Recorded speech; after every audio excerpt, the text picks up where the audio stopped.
he storms through. Sonic the Hedgehog, don't doubt what he can do. Sonic the Hedgehog, Sonic, he can really move. Sonic, he's got an attitude. Sonic, he's the fastest thing alive. He's the fastest thing alive. He's the fastest thing alive. Hello and welcome to the latest episode of Pixels in the Animation. I'm one of your hosts, TFG Mike, and joining me in this epic journey is TV's Mr. Neil. Did I do that? You know, we didn't even mention that last week. Oh, God. We talked about the game franchise. We talked about the episodes. We missed talking about the voice cast altogether. Oh, God. This summer of Sonic is going to be killing us, ladies and gentlemen. So today, as always, we got a juice because it's time we went Super Sonic. That's right, here in episode 72, we are going to continue our coverage of Sonic the Hedgehog, also known as SatAM. So join us, won't you, because Pixels in the Animation is way past cool as we celebrate 26 years of Sega's title character. Okay, so yeah, we completely missed the voice cast last week. Wow, alrighty then. So Sonic the Hedgehog himself is played by none other than Urkel. Yeah. Now, is the voice that Jaleel does for Sonic, is this something that you would have ever imagined when you're playing the games? No. He's too cool, right?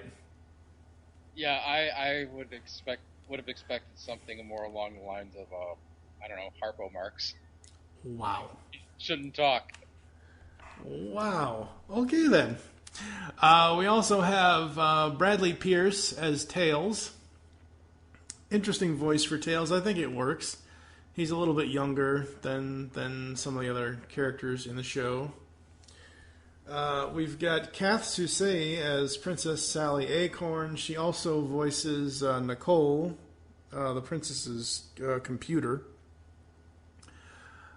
We have Christine Cavanaugh as Bunny Rabot. Yes, you heard that right, folks. Bunny Rabot. Rob Paulson as Antoine. Jim Cummings as Dr. Robotnik.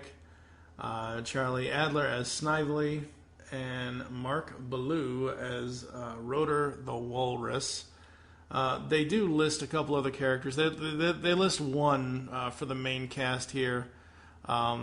That we have not yet met, so I'm not going to bring her up yet. But the SWAT bots are voiced none other than Megatron, Frank Welker himself. So very, very cool. I will say that Uncle Chuck is voiced by William Wyndham. I have no idea who that man is, but okay. And you know, we'll have other guest stars and things like that. Oh my God, this show has a sister connection. Oh my God. I'm not even going there right now.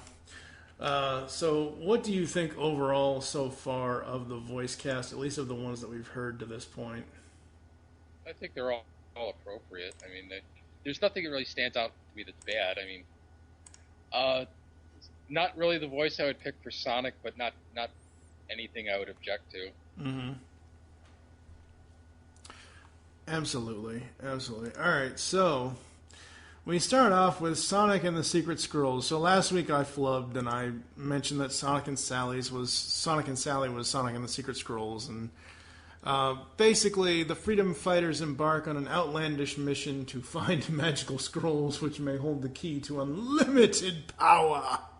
No wonder I didn't remember the scrolls in the other episode. So yeah, so this is pretty much a really, really bad version of Mysterious Cities of Gold mixed in with some Star Wars. I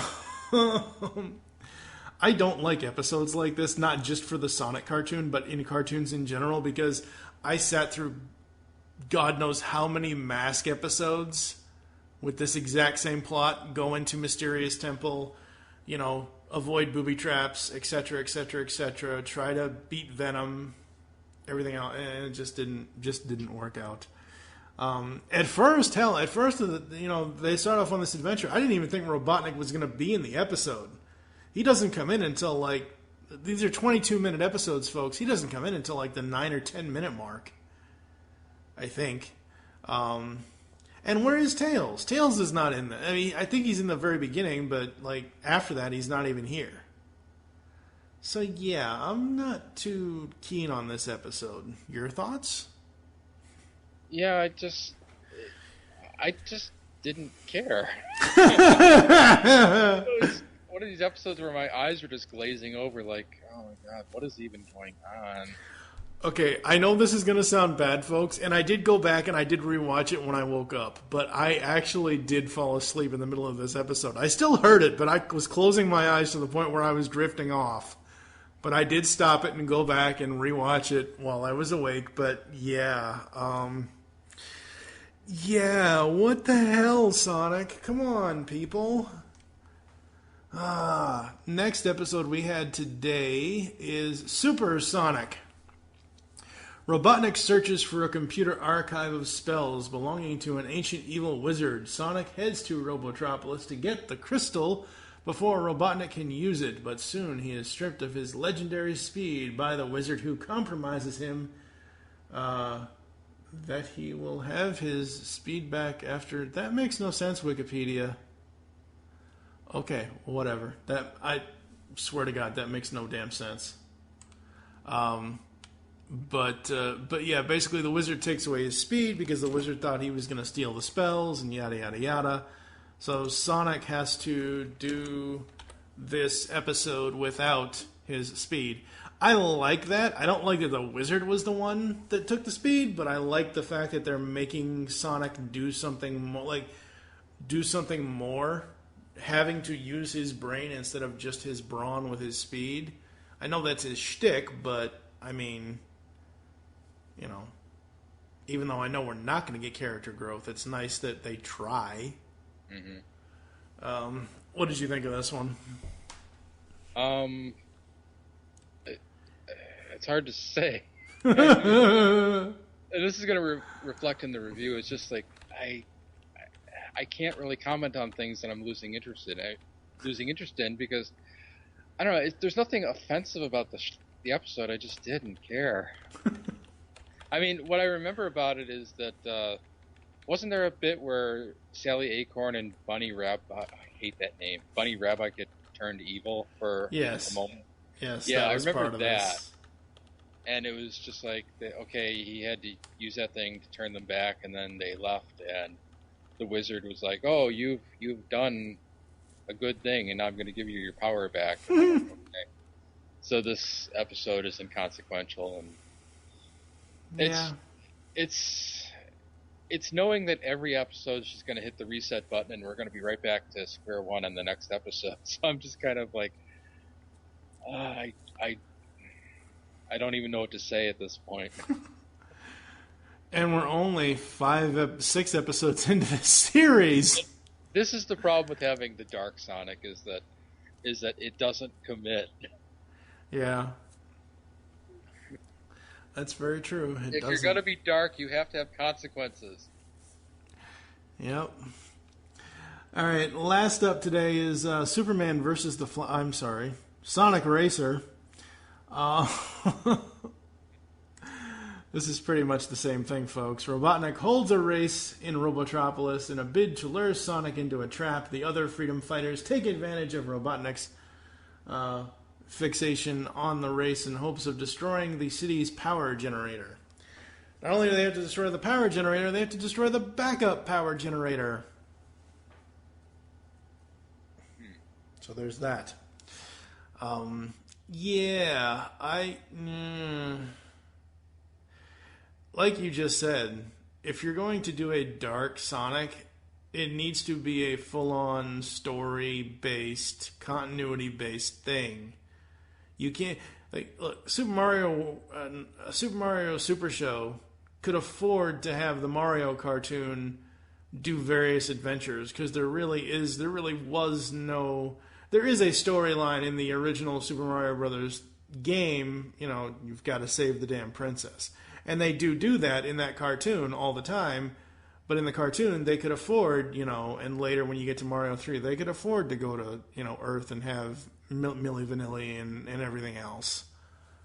But here, no. If you're going to tell us about that Robotnik is... Oh my god. Technically, Sonic is He-Man living on Etheria because Robotnik is Hordak. Oh my god. My head just burst. I think I just popped a blood vessel. Ow.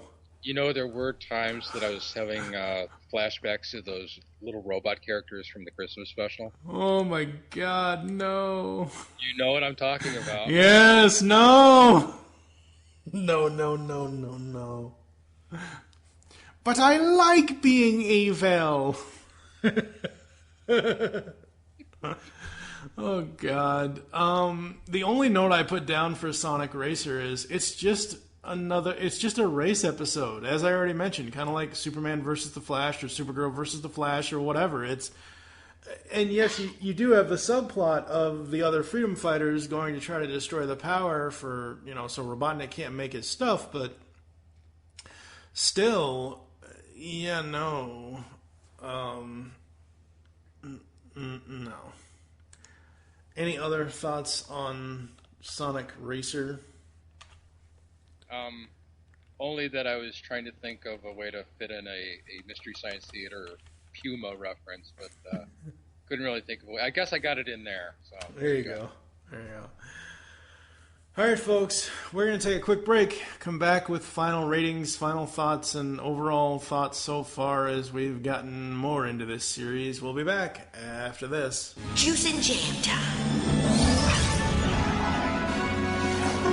It's action.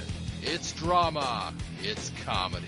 It's Decian, the superhero webcomic. Decian's got superhero antics and sexy girls. Read it now at Decian.com. DASIEN.com. We brought the entire convention center to the brink of an inter-genre geek war. Okay, Michael, if we're going to tackle this podcast thing, we've got to do something really special. It has to be cool, daily, in audio form, and undetectable by radar. Something that screams summer. I know, let's do a Phineas and Ferb review podcast. We'll call it the Podcast Organization Without a Cool Acronym, or POWCA for short. What do you think? I think if we're not careful, Candace is going to bust us. You can find POWCA on the Geekcast Radio Network, iTunes, Blog Talk Radio, and all of the other methods you find podcasts. We'll give you the whole seat, but you'll only need the edge. All right, folks, we are back, and it is time to rate the episodes for today. We had Sonic and the Skrulls, we had Supersonic and Sonic Racer. Sonic and the Skrulls, I gotta give a 1. I'm not a fan of those types of episodes, and the episode really went nowhere. They had a nice battle scene. Again, great animation, great voice acting, but again, if the story isn't there, then it's just not there. What about you? Yeah, I got to give it a 1, just because I didn't care, and if I don't care, I can't assume that anyone else will. So yeah, I can't recommend it. No. Supersonic, I kind of liked it. I wish it was a little bit better, but 3.5 for me, I guess. It's not the worst episode. I guess I'll give it a 2.5. Okay. And Sonic Racer, oh God, 1.5. Like, serious. Like, I was really hoping we were going to get to better cartoons here, folks. You know what's going to be the shocker of all shockers for this podcast? What? If Adventures were giving 3, 4s, and 5s out. There is a possibility. Because we talked about that on Animation Aficionados, and I had not really seen either show at length, and I did have to kind of concede to Ben's observation that the way these two shows are perceived is kind of backwards. The latter show is probably the better of the two. Yep. What are you going to give Sonic Racer? Probably a 1. Definitely a 1. Just didn't care. Definitely a 1. Definitely a 1. Yeah, definitely a 1. Good old runt. Oh, boy. All right, so thank you for joining us here on Pixels in the Animation. There are several ways to get in contact with us to leave feedback for the show.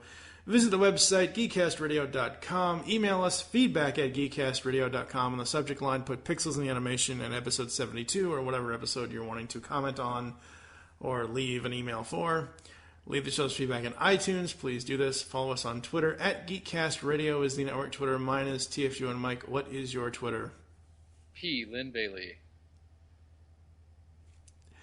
Become a fan on Facebook. Go to facebook.com/GeekCastRadio Network. Why do you have to put that long pause in there? that pause is so pregnant it went into labor. Oh my god. Facebook.com/GeekCastRadio Network. We hope you enjoyed the latest episode of Pixels in the Animation. Oh shit. Leave that in. I know. Oh, damn it. That pause was so pregnant, Bill Cosby wouldn't be able to pull it off. Oh.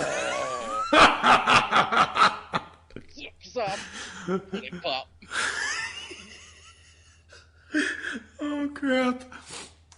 All I can think of is that episode of The Cosby Show now. Okay, we hope you enjoyed the latest episode of Pixels in the Animation and wish you'll join us next time.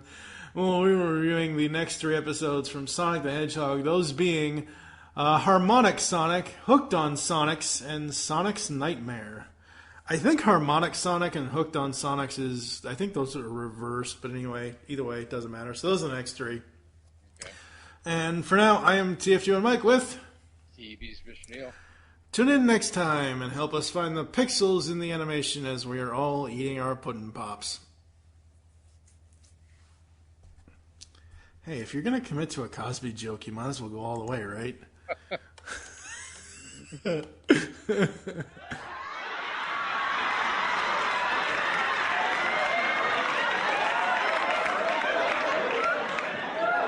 Hello, Elvin.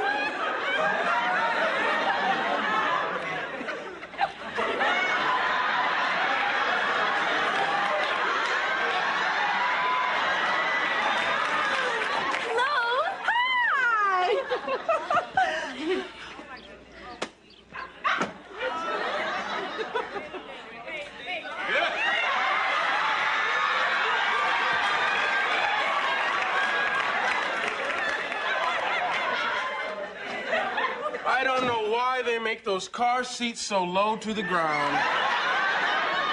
Must have been made by women. Hi. Have a seat. Yeah. I'll do my best.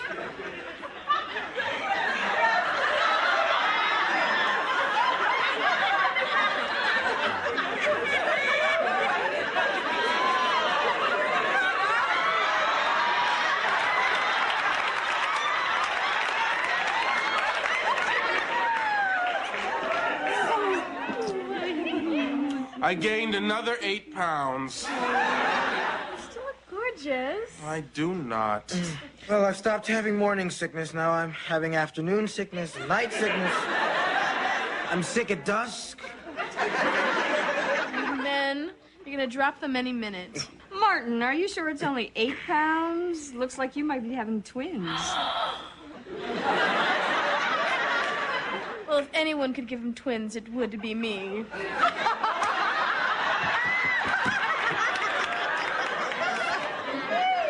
Check it out. I didn't do too badly myself. Oh, I can't wait to get started on the next one. Jello pudding pops, frozen pudding on a stick. You know, all the finest castles serve Jello pudding pops. They do? Mm-hmm. It's a snack fit for a king because it's so rich and creamy. Yeah! And Mom won't throw you into the old dungeon when you eat it because she knows it's made with real pudding. It is? Mm-hmm. Jello brand pudding pops. All the goodness of real Jello pudding made with milk, so you know it's wholesome. A veritable feast for the tummy. And I won't end up in the dungeon. The box says fat-free, but my taste buds say it's too good to be fat-free. And I believe my taste buds. I've known them longer. Fat-free Jello pudding. Dessert is back, and it's fat-free. Oh, Ooh, I like to hang, but I gotta juice.